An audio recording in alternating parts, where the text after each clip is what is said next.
ሰላም ጤና ይስጥልን ውድ የቻናላችን ተከታታዮች የፕሮግራማችን ቤተሰቦች ይህ አብዲራዋቲው ነው።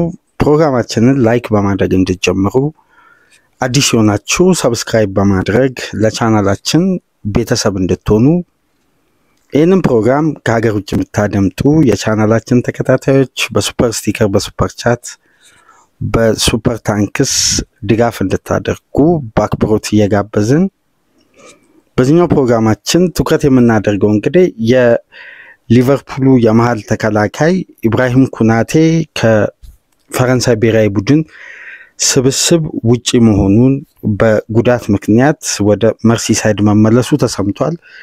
በዚህ መረጃ ዙሪያ የተወሰኑ ነጥቦችን አንስተን እንወያያለን። የተጫዋቹ ጉዳት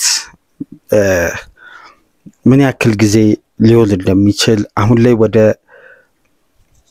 እንግሊዝ መርሲሳይድ ተመልሶ እንግዲህ ተጨማሪ ምርመራና አንዳንድ የማገገሚያ ሂደቶችን ለማድረግ ወደ ክለቡ መመለሱ ተሰምቷል።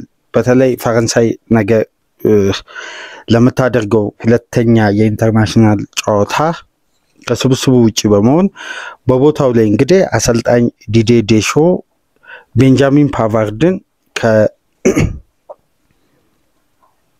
ከኦሎምፒክ ማርሴይ ጠርተውት እንግዲህ የኢንተር ሚላን ንብረት የሆነው አሁን በማርሴይ በውሰት ላይ የሚገኘው ቤንጃሚን ፓቫርድን በኩናቴ ተተኪነት ወደ ፈረንሳይ ብሔራዊ ቡድን ጥሪ አድርገዋል እና ኢብራሂም ኩናቴ የጭኑ ላይ ጉዳት እንዳጋጠመው ተረጋግጧል። ነገር ግን የጉዳቱ መጠን ጠንካራ ይሁን ለረጅም ሳምንት ከሜዳ ያርቀው ወይስ በቀላል ሪከቨር ማድረግ እንደሚችል ወይም ሊቨርፑል የዛሬ ሳምንት ከኢንተርናሽናል ብሬክ መልስ በአንፊልድ ማንቸስተር ዩናይትድን ያስተናግዳል። ለዛ ጨዋታ ብቁ ይሁን አይሁን በቀጣይ ቀናት የሚታወቅ ይሆናል። ነገር ግን ሊቨርፑሎች ከወዲሁ ተስፋ ያደረጉት የጉዳቱ መጠን ጠንካራ እንዳልሆነና በቀሪ ቀናት የሊግ ጨዋታ እስከሚመለስ ድረስ ተጫዋቹ ሊያገግም እንደሚችል ተስፋ አድርገዋል ይላል የአትሌቲክሱ ዘጋቢ ጄምስ ፒርስ። ነገር ግን በተጫዋቹ ዙሪያ ተጨማሪ ምርመራ እንደሚያስፈልግ አያይዞ ጽፏል።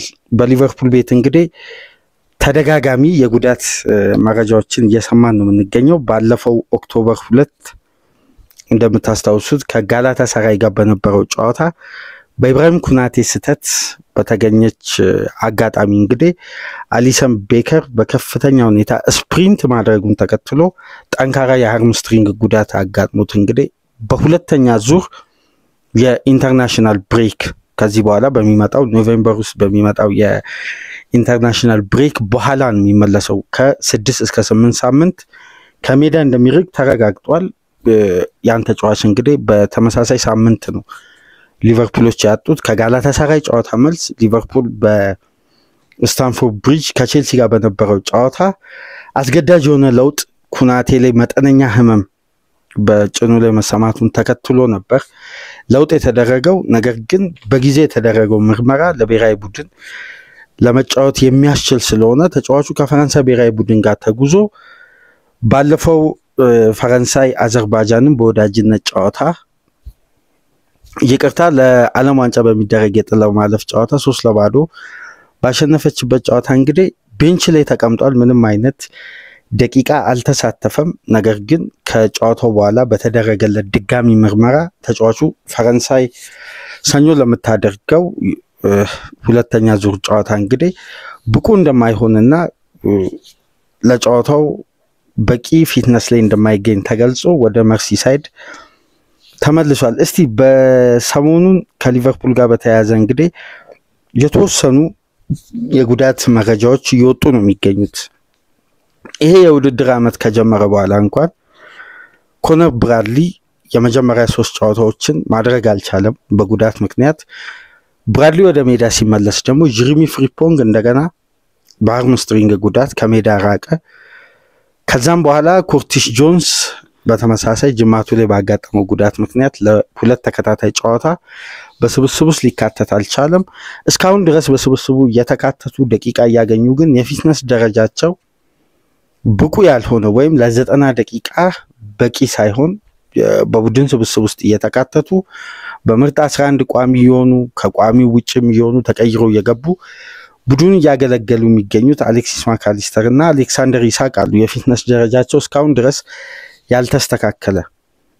አሁን ደግሞ ኢብራሂም ኩናቴ በጉዳት ምክንያት ከፈረንሳይ ብሔራዊ ቡድን ውጭ ሆነ። ከዛ ቀደም ብሎ የተጫዋቹ ምናልባት ቀጥተኛ ተተኪ ተደርጎ በዚህ የዝውውር መስኮት በአማራጭነት ለቫንዳይክም ለኩናቴም ተተኪ ይሆናል ተብሎ ለረጅም ጊዜ ታቅዶ የመጣው ጂዮቫኒ ሊዮኒ በኤሲኤል ጉዳት ከ8 እስከ 9 ወር አብዛኛውን የዚህን የውድድር ዓመት ጨዋታዎች ያመልጡታል።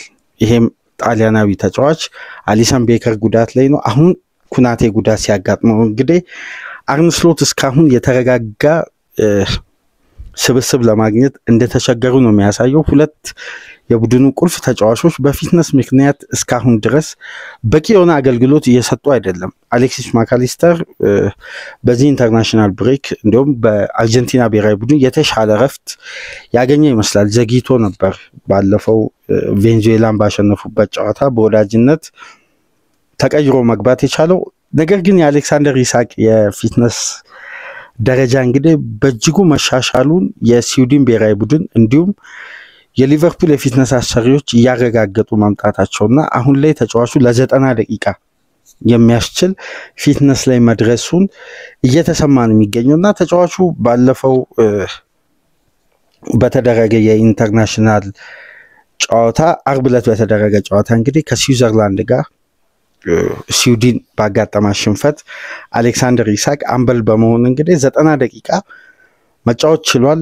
በዛ ጨዋታ እንግዲህ የፊትነስ ደረጃውን ከሚለኩበት ትላልቅ መመዘኛዎች መካከል አንዱ ፔስ ነበርና በዚህ ረገድ የአምናውን ሩጫና ስፕሪንት መመልከት ችለዋል። ይሄንን ተከትሎ ምናልባት ተጫዋቹ በቀጣይ የመጨረሻ ጨዋታውን ለስዊድን ካደረገ በኋላ እንዳለፈው ኢንተርናሽናል ብሬክ በፍጥነት ወደ መርሲሳይድ በመምጣት የፊትነስ ደረጃውን በቀሪ ቀናት ከሞከሩ በኋላ ለ90 ደቂቃ ተጫዋቹን ለማሰለፍ የሚያስችል አሁን ለፊትነስ ላይ መድረሱ እየተሰማ ነው የሚገኘው። ነገር ግን አሌክሲስ ማካሊስተር አሁንም ድረስ በሙሉ ጤንነት ላይ ፊትነስ ላይ አይገኝም። ተጫዋቹ ለጨዋታ ብቁ ይሆናል፣ ነገር ግን ሙሉ 90 ደቂቃ ለማካሄድ የሚያስችል አካል ብቃት ላይ አይገኝም። አንዳንድ ለሊቨርፑል ቅርብ የሆኑ ዘጋቢዎች እንደሚሉት ከሆነ የማካሊስተር የፊትነስ ደረጃ አሁንም ከግማሽ ከ1.45 በላይ የዘለለ አይደለም። ተጫዋቹ ተጨማሪ የአነስተኛ ፕሪሲዝን ቆይታ ማድረግ አለበት። ልክ እንደ አሌክሳንደር ኢሳቅ የተወሰነ ፕሪሲዝኖችን መስራት አለበት። ምክንያቱም ሙሉ የፕሪሲዝን ቆይታን አልተሳተፈም ከስብስቡ ጋር ዘግይቶ የመጨረሻ የኤዥያ ቱር ላይ ነበር ይሄም ተጫዋች የተቀላቀለው በተመሳሳይ ኮነር ብራድሊ። አሁን ደግሞ ኩናቴ ጠንካራ ጉዳት ካስተናገደ ወይም የጉዳቱ መጠን ለተወሰኑ ሳምንት ከሜዳ የሚያርቀው ከሆነ ለቨርጂል ቫንዳይክም ለቦታውም ተጣማሪ በብቸኝነት የሚቀረው ተጫዋች ተፈጥሯዊ ተጫዋች ጄይ ጎሜዝ ብቻ ይሆናል። ጄይ ጎሜዝም ደግሞ በተጨማሪ ግማሽ የፕሪሲዝን ቆይታውን በጉዳት ምክንያት አላካሄደም። ፕሪሲዝኑን አቋርጦ ወደ መርሲሳይድ ተመልሶ ነበር። አሁን ለአርነ ስሎት ከባድ የፈተና ወቅት ነው እንግዲህ ከፊት ለፊታቸው የሚገኘው። ቀጣይ ተከታታይ ጨዋታዎች ፈታኝ ናቸው። በተጨማሪ ትላልቅ ተጫዋቾች ሲነር ተጫዋቾች ጉዳት እያስተናገዱ ነው። ይሄን ጉዳይ እንዴት ይሻገራሉ የሚለው ጉዳይ እንግዲህ ከወዲሁ አነጋጋሪ እየሆነ መጥቷል። ነገር ግን እስቲ ስለ ተጫዋቾች ጉዳት የሚወጡ አንዳንድ ዝርዝር እውነታዎች አሉ። የኢብራሂም ኩናቴ ጉዳት ከሎድ ወይስ ከአካል ብቃት ችግር? በዙሪያው የሚገኙ ባለሙያዎች የሚያነሱት ነጥብ አለ። የኢብራሂም ኩናቴ ተደጋጋሚ የጭን ጉዳት ማስተናገድ የሰውነቱ ክብደት ተመጣጣኝ አለመሆንን እንደ ምክንያት ያነሱና ተጫዋቹ በአንድ ለአንድ ቻሌንጅ በጨዋታ ጠንካራ ዱዌሎችን የሚሞክር አግሬሲቭ መሆኑን በተደጋጋሚ የሚያሳይ በተለይ ደግሞ ስፕሪንት ለማድረግ ወደኋላ የማይል ታዲያ ተጫዋቹ እንዴት ከነዚህ አይነት እንቅስቃሴዎች ጋር ተያያዥ ያልሆነ ጉዳት ሊያስተናግድ ቻለ በሚል የተለያዩ ዶክተሮች እንግዲህ የራሳቸውን ጥናታዊ ጽሑፍ አስቀምጧል። ከዚህም አንደኛው መነሻ ያደረጉት እንግዲህ የሶፍት ቲሹ ጉዳት ወይም ይሄ ጫና በሚደራረብበት ወቅት ተደራራቢ ጨዋታዎች በሚኖሩበት ጊዜ የጌም ማኔጅመንት ታይሙ ከፍ ባለ ቁጥር ይሄ ተጫዋች በተቃራኒው ጉዳት የማስተናገዱ እድል ከፍ ይያለ ወይም በሜዳ ውስጥ የሚቆያቸው ደቂቃዎች በበዙ ቁጥር ይሄ ተጫዋች ለጉዳት የመጋለጡ እድል ሰፊ ይሆናል። ሊቨርፑል አሁን አስገዳጅ ለውጥ ኩናቴ አሁን ባጋጠመው መጠነኛ ጉዳት ምክንያት ከሜዳ ባያርቀው እንኳን አርነ ስሎት በቀጣይ ጨዋታዎች ተደጋጋሚ ኩናቴን በጊዜ መቀየር አስገዳጅ ለውጦች ሊገቡ ይችላሉ ወይም ይሄን ተጫዋች ከቤንች ያስነሱ ሊጠቀሙ ይችላሉ በዚህ ምክንያት።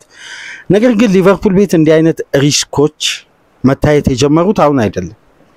ከ2018 ከተዘዋወረበት ጊዜ አንስቶ አሊሰን ቤከር ለምሳሌ ባለፉት 6 የውድድር ዓመት ውስጥ በአራቱ የውድድር ዓመት በተመሳሳይ በአንድ አይነት የሃርምስትሪንግ ጉዳት ከሜዳ ቢያንስ የውድድር ዓመቱን 26% ጨዋታ ያመልጧል።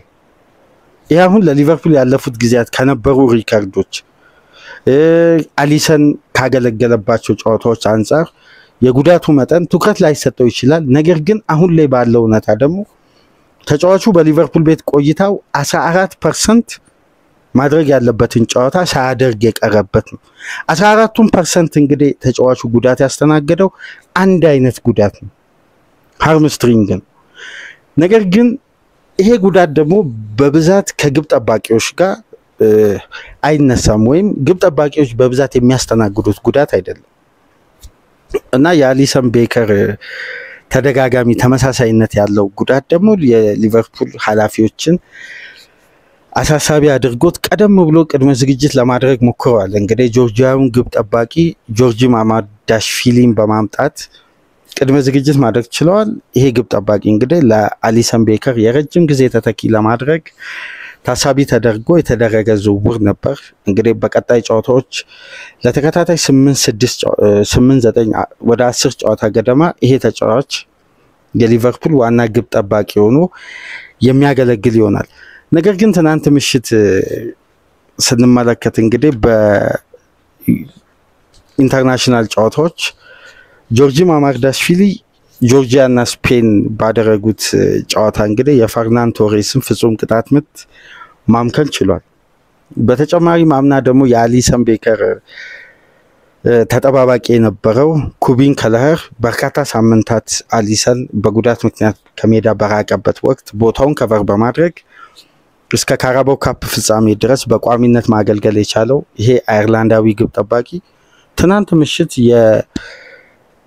የክርስቲያኖ ሮናልዶንም ፔናልቲ ማዳን ችሏል። በዘንድሮ የውድድር ዓመት እንደምታስታውሱት ማንቸስተር ዩናይትድ እና ብሬንፎርድ ባደረጉት ጨዋታ ውጤት ቀያሪ የተባለችውን ፍጹም ቅጣት ምት ማምከኑ ይታወቃል። የብሩኖ ፈርናንዴዝን አምና የኪሊያን ኢምባፔን ዘንድሮ ደግሞ ትናንት ምሽት የክርስቲያኖ ሮናልዶን ፍጹም ቅጣት ምት ማምከኑ እንግዲህ መነጋገሪያ አርዕስት ሆኗል። ትናንትና በኢንተርናሽናል ጨዋታዎች በነገራችን ላይ ከፍተኛ መነጋገሪያ አርዕስቶች ተፈጥሯል። ሃላንድ ሃትሪክ ሰርቷል እስራኤል ላይ። ይሄ ተጫዋች ገና በ12 ጨዋታ በሁሉም ውድድሮች የሀገራት ጨዋታን ጨምሮ 21 ጎል በዘንድሮ ካላንደር የውድድር ዓመት ማስቆጠር ችሏል። ገና በ12 ጨዋታ 21 ግብ እና አስደናቂ ሪከርድ እያስመዘገበ ነው የሚገኘው። ታዲያ እስቲ ወደ ሊቨርፑል እና ኩናቴ ጉዳይ እንመለስ። ለሊቨርፑል ቅርብ እንደሆነ የሚነገር አንድ ሪፖርተር ምናልባት የሊቨርፑል ደጋፊዎች በስፋት ልታውቁት ትችላላችሁ፣ ዳቫኮፕስ የሚባል ሪፖርተር እንደሚለው ከሆነ ሊቨርፑሎች በመጨረሻ ሰዓት ማርክ ጌሂ ማጣታቸው ቁጭት ውስጥ ከቷቸው እንግዲህ በወቅታዊ በኩናቴ ብቃት ደስተኛ አለመሆናቸውን ተከትሎ በጥር የዝውውር መስኮት አስገዳጅ የሆነ የፕላን ለውጥ ለማድረግ አንደኛ ከተጫዋቹ ፊትነስ ለአንድ የውድድር ዓመት አስተማማኝነት መነሻ በማድረግ ኒኮላስ ሸልተርበርግን ለማምጣት ይሄ የቦሩሲያ ዶርትመንድ ሴንተር ባክ እንግዲህ በሊቨርፑል ራዳር ውስጥ ከተካተተ ሰንበትበት ብሏል። እንደምታውቁት ያለፈው ሳመርም ከሊቨርፑል ጋር ስሙ ሲያያዝ ይስተዋላል። ነገር ግን አሁን ሊቨርፑል ጠንካራ ፍላጎት በዚህ ተጫዋች ዙሪያ እንዳለው እንዲሁም በተጨማሪ ሌላኛው የጀርመን ክለብ የሚገኘው የባየር ሙኒክ ንብረት የሆነው የኢብራሂም ኩናቴ የብሔራዊ ቡድን ጓደኛ የሆነው አፖሚካኑ በቀጣይ የውድድር ዓመት ለማምጣት እነዚህ ሁለት ተጫዋቾች የሊቨርፑል ትኩረት ሆነዋል። የማርክ ጌሂ ዝውውር ምናልባት ሊቨርፑሎች በጃንዋሪ ጥረት ሊያደርጉ ይችላሉ። ነገር ግን ተጫዋቹ ሙሉ የውድድር ዓመትን ከፓላስ ጋር ለማሳለፍ የወሰነ ይመስላልና በቀጣይ ዓመት ይህን ተጫዋች ለማዘዋወር በቂ የሆነ የኮንትራት ማፍረሻ ሳይሆን ተጫዋቹ በነፃ በራሱ ፍላጎት ነው። እንግዲህ እንደምታውቁት ከዲሴምበር ወር አንስቶ ቅድመ ስምምነት መፈጸም ይችላል ከየትኛውም ክለብ ጋርና አሁን በርካታ ተፎካካሪ ክለቦች መቀላቀላቸውን ተከትሎ ምናልባት ሊቨርፑል ተጨማሪ አማራጮችን ሊመለከት ይችላል። ነገር ግን የኩናቴ ጉዳት ብቻ ሳይሆን የሊቨርፑል ተጫዋቾች አብዛኛው በዚህ ኢንተርናሽናል የብሔራዊ ቡድን ጨዋታዎች ወቅት በርካታ ደቂቃዎችን በሜዳ ውስጥ እያሳለፉ ነው የሚገኙት። አብዛኛው ተጫዋች ለምሳሌ ትናንት ምሽት ሃንጋሪ ባደረገችው የሜዳ ጨዋታ 2-0 ባሸነፉበት ሜሎስ ኪርኬዝ እና ዶሚኒክ ሶቦስላይ ሙሉ 90 ደቂቃ በሜዳ ውስጥ ቆይተዋል። ከዛ ቀደም ብሎ ኔዘርላንድ ማልታን 4-0 ባሸነፈችበት ጨዋታ ጀረሚ ፍሪምፖንግ እስከ 67ኛ ደቂቃ፣ ኮርሊ ጋክፖ 84ኛ ደቂቃ፣ ራያን ግራቨንበርክ እና ቨርጂል ቫን ዳይክ ሙሉ 90 ደቂቃን በሜዳ ውስጥ ቆይተዋል። ሌሎች ተጫዋቾችን ብትመለከቱ ለምሳሌ ሂጎ ኤኪቲኬ ፈረንሳይና አዘርባይጃን ባደረጉት ጨዋታ ከኪሊያን ኢምባፔ ጋር አስደናቂ ጥምረት ቅንጅት አሳይቶ ለኪሊያን ኢምባፔ ካስቆጠረው ግብ አንዱን አሲስት በማድረግ ቀጥተኛ ተሳትፎ አድርጎ 77 ደቂቃ ያክል ሜዳ ውስጥ ቆይታ አድርጓል። የተለያዩ ተጫዋቾችን ፍሎሪያን ቪርትዝ በጀርመን ብሔራዊ ቡድን ሙሉ 90 ደቂቃ፣ አሌክሳንደር ኢሳቅ በተመሳሳይ፣ መሐመድ ሳላ የግብጽ ብሔራዊ ቡድን ባደረገው ከጅቡቲ ጋር በነበራት ጨዋታ 3-0 ሲያሸንፉ 2 ግብ አስቆጥሯል። በዛም ጨዋታ መሐመድ ሳላ 90 ደቂቃ አጠናቆ ነው የወጣው። አብዛኛው የቡድኑ በምርጥ 11 የሚካተቱ ተጫዋቾች ስኮትላንድ ብሔራዊ ቡድን ለምሳሌ አንዲ ሮበርትሰንም በቋሚነት 90 ደቂቃ መጫወት ችሏል። ግብ ጠባቂውም ጆርጂ ማማርዳሽቪሊንም ጨምሮ ባለፈው ሳምንት አየርላንድ ባሸነፈችበት ጨዋታ ኮነር ብራድሊም በቋሚነት ተሰልፎ ሙሉ 90 ደቂቃ ተጫውቷል። እንደውም በዛ ጨዋታ ቢጫ ካርድ ተመልክቶ ለቀጣይ ጨዋታ በቅጣት ምክንያት አይሰለፍም። ነገር ግን ተጫዋቹ በመጀመሪያ ጨዋታ እንግዲህ ሙሉ 90 ደቂቃ አጠናቋል። አብዛኛው ተጫዋቾች በሜዳ ውስጥ ቆይተዋል። ነገር ግን ጄምስ ፒርስ ከኩናቴ ጉዳት ጋር በተያያዘ ይዞ በወጣው ዘገባ መሰረት ለሊቨርፑል ተጫዋቾች በሜዳ ላይ መቆየታቸው ወይም በሊጉ ላይ ካጋጠማቸው ተከታታይ ሽንፈት ለቅንጅት ለሚወስድባቸው ጊዜ በሜዳ ውስጥ ተጫዋች ከሪትም ሳይርቅ በየትኛውም እንቅስቃሴ ሊሆን ይችላል ሜዳ ውስጥ መቆየቱ ለስሎት አንዱን ጫና የሚቀንስ ነገር ግን በተቃራኒው ደግሞ ለሊግ ጠንካራ ፉክክርና ቀጣይ ሊቨርፑል በተለይ ተከታታይ ለሚያደርጋቸው ጠንካራ ፈተናዎች ድካምን ማኔጅ ለማድረግ ሊቸግር ይችላል። ነገር ግን በሜዳ ውስጥ ስለሚፈጠር ቅንጅትና ውህደት እነዚህ ተጫዋቾች በብሔራዊ ቡድን በርካታ ደቂቃዎች ሜዳ ላይ መቆየታቸው ለስሎት ተጨማሪ ጫና ለመቀነስ ያስችላል ይላል ቅንጅትን ለማምጣት። ነገር ግን ይሄ የሎድ ማኔጅመንት ለአርነ ስሎት ተጨማሪ ስራ በተቃራኒው ደግሞ ይጠብቃቸዋልና ሁለት የተለያየ ጉዳይ ነው ያንሱ የሚገኙት። ነገር ግን ኢብራሂም ኩናቴ እንግዲህ በአንድ የውድድር ዓመት በሊቨርፑል ቤት ከ30 በላይ ጨዋታ ያደረገው ለመጀመሪያ ጊዜ በተጠናቀቀ የውድድር ዓመት ነው። ከአርቢ ሌፕዚግ አንስቶ የዚህን ተጫዋች የፊትነስ የመጨረሻ ከፍታ ወይም በአንድ የውድድር ዓመት በርካታ ጨዋታ አደረገ ከተባለ 25 እና ተጫዋቹ ቢያንስ ከ5 ጨዋታ በኋላ 3 ተከታታይ ጨዋታዎችን የማረፍ ሬት ነበር ወይም ለሁለት ተከታታይ ሙሉ 90 ደቂቃ ክለቡ በሚዘጋጅበት ወቅት ከየትኛውም ትሬኒንግ ርቆ እረፍት ማድረግ አለበት፣ ሪከቨሪ ማድረግ አለበት። የ5 ጨዋታ ሎድ ተጫዋቹን ለ2 ጨዋታ እረፍት ያስገድድ ነበር።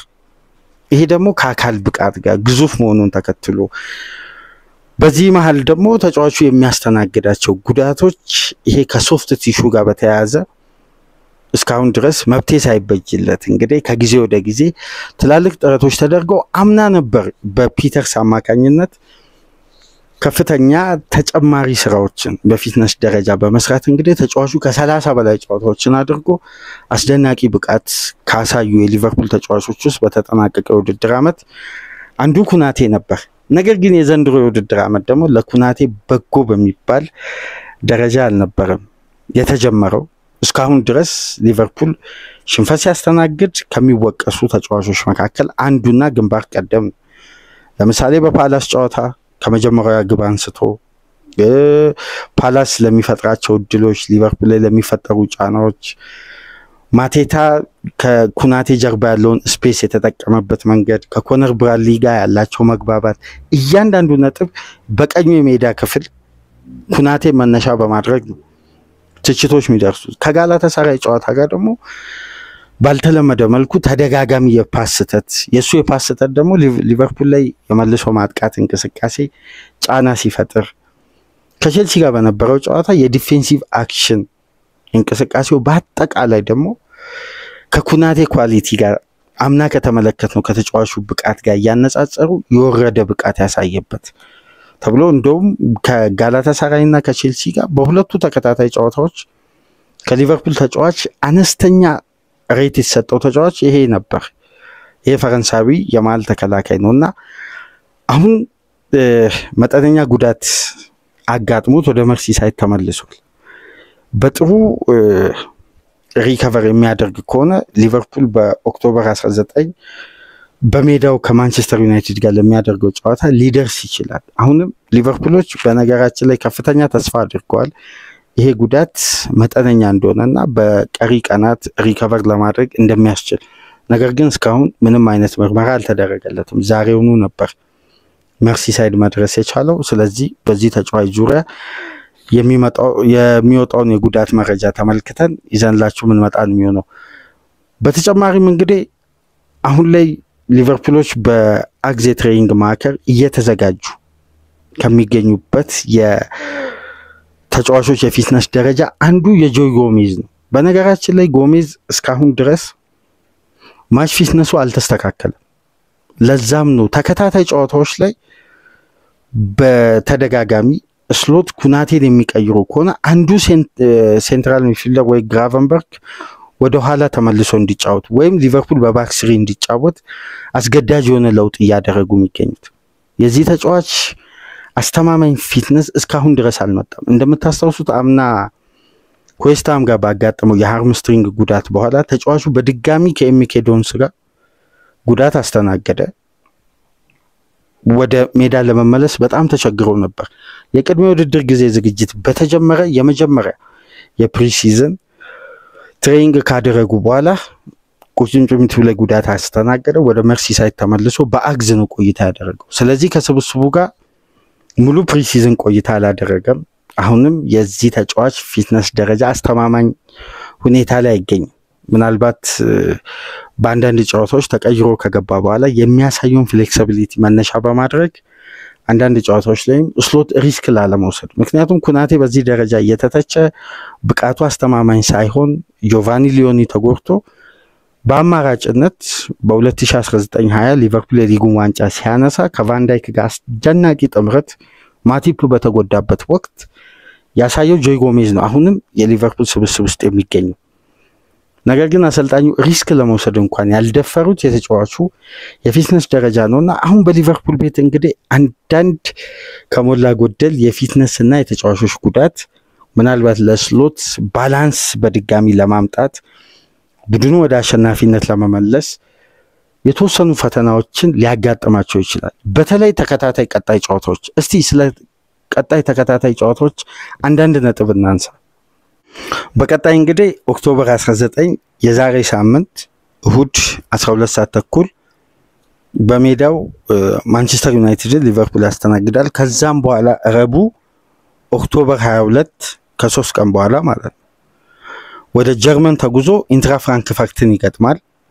ከዛ በመቀጠል ሮብ ከኢንትራ ፍራንክፈርት መልስ ቅዳሜ ቀን 11 ሰዓት ላይ ደግሞ ሊቨርፑል እንደገና ብሬንፎርድን ከሜዳ ውጪ ጂቴክ ኮሚኒቲ ስቴዲየም ተጉዞ ብሬንፎርድን ይገጥማል። ከዛም በኋላ እንደገና ኦክቶበር 29 በኦክቶበር በዚህ ወር መጨረሻ በሜዳው በካራባኦ ካፕ 16 ውስጥ ክሪስታል ፓላስን ይገጥማል። ከዛ ኖቬምበር 1 ከ3 ቀን በኋላ ቅዳሜ አስቶን ቪላን በአንፊልድ ያስተናግዳል። ከዛም በኋላ ኖቬምበር 4 ከ3 ቀን በኋላ ሪያል ማድሪድን በአንፊልድ ያስተናግዳል። ከዛ ኖቬምበር 9 ከ5 ቀን በኋላ ይሄ ጨዋታ ምናልባት ሰኞ ምሽት ይመስለኛል ማንቸስተር ሲቲን ኢታሃድ በሜዳ ይገጥማል። ከማንቸስተር ሲቲ ከኖቬምበር 9 መልስ ኢንተርናሽናል ብሬክ አለ። ከዛም በኋላ በሜዳው ኖቲንጋም ፎረስትን፣ ፒኤስቪን፣ ዌስትሃም፣ ሰንደርላንድ እያለ ይቀጥላል። ነገር ግን ከዚህኛው ኢንተርናሽናል ብሬክ መልስ እስከ ቀጣዩ ኢንተርናሽናል ብሬክ አሊሰን በሌለበት እነዚህ ፈታኝና ትላልቅ ጌሞችን ሊቨርፑል በሜዳውም ከሜዳውም ውጭ የሚያደርጋቸው ጨዋታዎች ከባድ ጠንካራ ፈተና ይጠብቃቸዋል አርነ ስሎትና በዚህም ወቅት የትኛውንም ጉዳት ማስተናገድ ለክለቡ ከፍተኛ ራስ ምታት ነው የሚሆነውና ባላንስ ለማድረግ እንግዲህ ስሎት ከዚህ ኢንተርናሽናል ብሬክ መልስ የነዛን የሶስት ተከታታይ ሽንፈት በሚያስረሳ መልኩ ልዩ ብቃት ሊያሳዩ ይገባል የሚሉ ጥያቄዎች እየተነሱ ነው የሚገኙትና ለዚህም እንግዲህ አፋጣኝ ምላሽ ለመስጠት ቡድኑን በሙሉ ስብስብ ማቀናጀት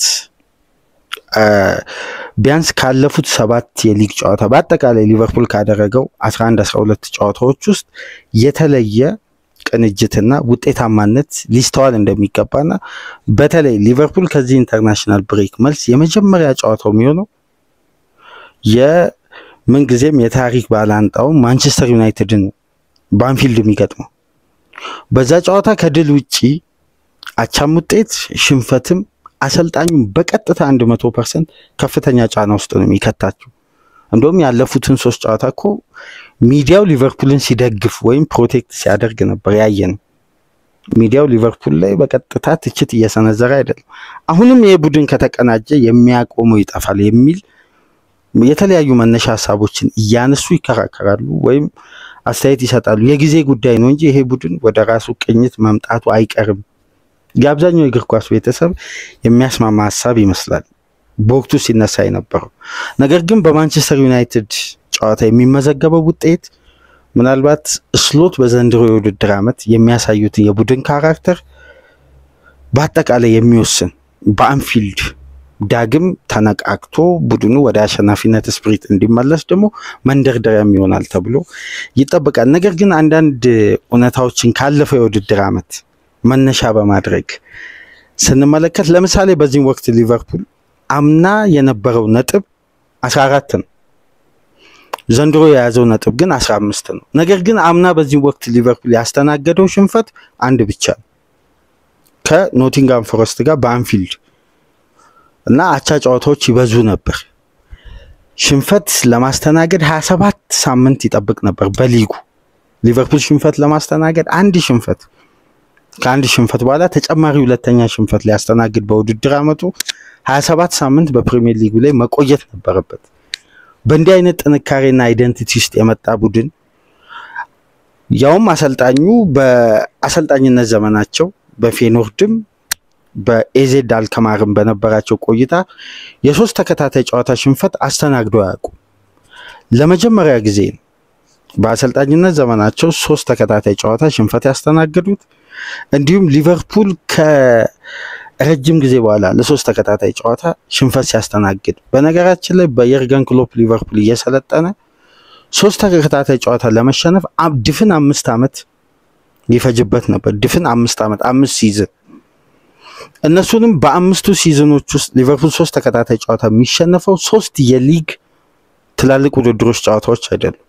የካራባኦ ካፕ እና የኤፍኤ ካፕ በተለያዩ ሳምንት መሃል ላይ በሚደረጉበት ወቅት ነው ለ3 ተከታታይ ጨዋታ ሽንፈት የሚያስተናግዱትና በወቅቱ ደግሞ ከያዙ ስብስብ ከነበራቸው አማራጮች ደግሞ ስንመለከት የርገን ክሎፕ 3 ተከታታይ ጨዋታ ሲሸነፉ ከዋናው ስብስብ ውስጥ ቢያንስ 6 ቋሚ የሚሆኑ ተጫዋቾች በጉዳት ምክንያት ከሜዳ በራቁበት ወቅት ነው። እንግዲህ ስሎት በተሟላ ስብስብ ነው 3 ተከታታይ ጨዋታ ሽንፈት ያስተናገዱት። ነገር ግን ከአምናው ቅንጅት አኳያ ከተመለከተ ሊቨርፑል የማሸነፍ ስትራቴጂው ወይም ካራክተሩ እንዳምነው አይደለም። ነገር ግን ከአምናው የተሻለ ነጥብ ይዟል በአንድ ነጥብ በተሻለ ነገር ግን አምና በዚህ ወቅት የሊጉ መሪ ባይሆንም ማንቸስተር ሲቲ ነበር የሊጉ መሪ መሆን የቻለው ሊቨርፑል 9ኛ ሳምንት ላይ ነው ብራይተንን በማሸነፍ የሊጉ መሪ ሆነ ከዛን ሳምንት በኋላ ከሊጉ መሪነት ሳይወርድ የሊጉ ዋንጫ አሳካ አንፊልድ ላይ በኮርሊ ጋክፖና መሐመድ ሳላ ግብ አሸንፎ በሊጉ አናት ላይ ተቀመጠ ከዛን ሳምንት በኋላ ሊቨርፑል ከሊጉ ላይ ሳይወርድ የነጥብ ልዩነቱ ወደ 2 እንኳን የጠበበው በአንድ አጋጣሚ ብቻ በአንድ አጋጣሚ ሊቨርፑል ከሜዳ ውጪ ቶትናምን ሲገጥም ቼልሲ በተመሳሳይ ከሜዳ ውጪ ኤቨርተንን በገጠመበት የጨዋታ ወቅት ነውና በዛን ጊዜ ኤቨርተንና ቼልሲ ያለምንም ግብ ተጠናቀቀ ሊቨርፑል ቶትናምን ከሜዳ ውጪ በሰፊ የግብ ልዩነት አሸነፈ ከዛም በኋላ ወደ 5 ነጥብ ድጋሚ ወደ 4 ነጥብ የነጥብ ልዩነቱ ሰፋ ከዛም በኋላ ነው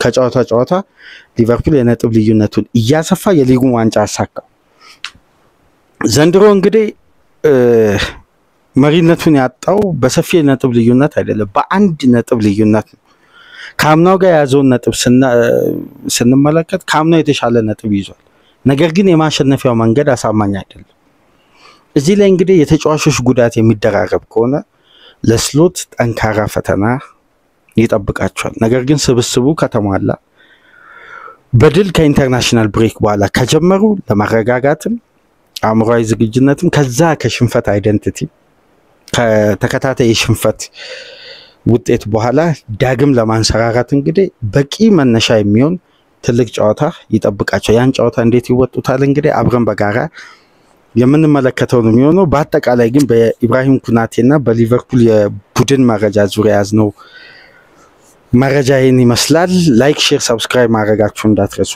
አዲስ የሆናችሁ ሰብስክራይብ ያደረጋችሁ ቤተሰብ ሁኑ ከሀገር ውጭ የምታደምጡ ደግሞ በሱፐር ስቲከር በሱፐር ቻት በሱፐር ታንክስ ድጋፍ አድርጉ ከዚህ ፕሮግራም በመቀጠል እንግዲህ በሌላ የጉዳት መረጃ የቼልሲ የዘንድሮ የውድድር ዓመት ምርጥ አጀማመር ካደረጉ ተጫዋቾች መካከል አንዱ የሆነው ኤንዞ ፈርናንዴዝ በተወሰኑ ጨዋታዎች ትችት ቢያስተናግድም ወደ ብቃቱ ተመልሶ ጥሩ አስተዋጽኦ ሲያደርግ የነበረው አርጀንቲናዊ አማካይ የጉልበት ጉዳት አጋጥሞታል የጉዳቱ መጠን ምን ያክል ከሜዳ ያርቀው የከፋ ይሁን ጠንካራ ይሁን እስካሁን የተረጋገጠ ነገር ባይኖርም የአርጀንቲናን ካምፕ ለቆ ወደ እንግሊዝ እሱም ተመልሷል ይሄን ደግሞ ኤንዞ ማሬስካ የክለብ ወርልድ ካፕ ድምር ውጤት ነው ይላል አሰልጣኝ ኤንዞ ማሬስካ ይላሉና እስቲ በዚህ ጉዳይ ደግሞ የተወሰኑ ነጥቦችን አንስተን እንወያይበትን ፕሮግራም ይዘንላችሁ እንመለሳለን መልካም የረፍት ጊዜ እንዲሆን ተመኘን ሰላም ቆዩ